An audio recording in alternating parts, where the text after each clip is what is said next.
Good evening and welcome to That's the Way I See It, 11, 12, 13. Tonight, I'm going to be short and to the point on a few topics that have caught my attention. First, Bill, the Secretary of Explaining Things, Clinton, said today that President Obama should keep his word. He should honor his promise. If you like your insurance, you can keep your... Well, you know where I'm going with that. Bill said, I personally believe, even if it means a change in the law, the president should honor the commitment the federal government made to those people and let them keep what they have.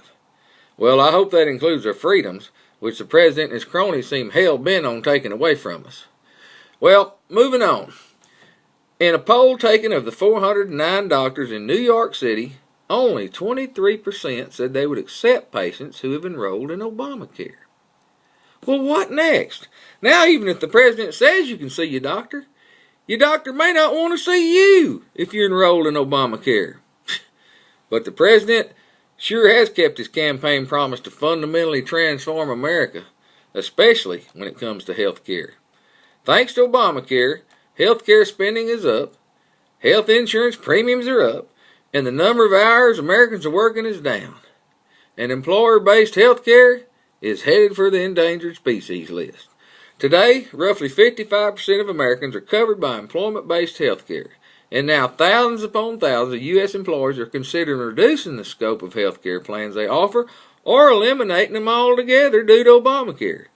But the argument most often given by the left is, well, this will give the people who had employer-based insurance the chance to get in the Obamacare marketplace and get better coverage at a cheaper rate. What? So it's better to pay for all of your insurance than to have a large portion paid for by your employer? Well, like I always say, never argue with an idiot. And now it's come to light that 1 month before the launch of healthcare.gov, a memo was circulated throughout the agency that warned of limitless security flaws that could lead to identity theft and breach of consumer information. But the man in charge of the website, Henry Chao, didn't get the memo. What? Seems old Henry told the Center for Medicare and Medicaid that the website was safe and ready to launch. When asked about the situation, old Henry said, I was kept in the dark. Well, I know how he feels, and so do several million other Americans.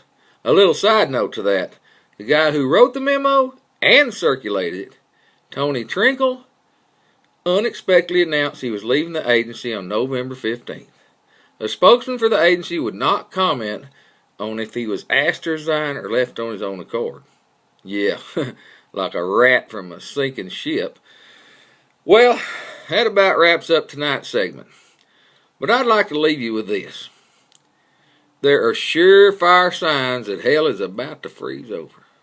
First, President Obama issues an apology to the American people, not for lying to us, but only because some of us were hurt by those lies. And now, Jerry Jones, the illustrious high potentate of the Dallas Cowboys, has admitted he may have made a mistake in the firing of defensive coordinator Rob Ryan. Well, don't look now, but I think the devil's getting out the heavy coats. And that's the way I see it for 11, 12, 13. Good night, and God bless America.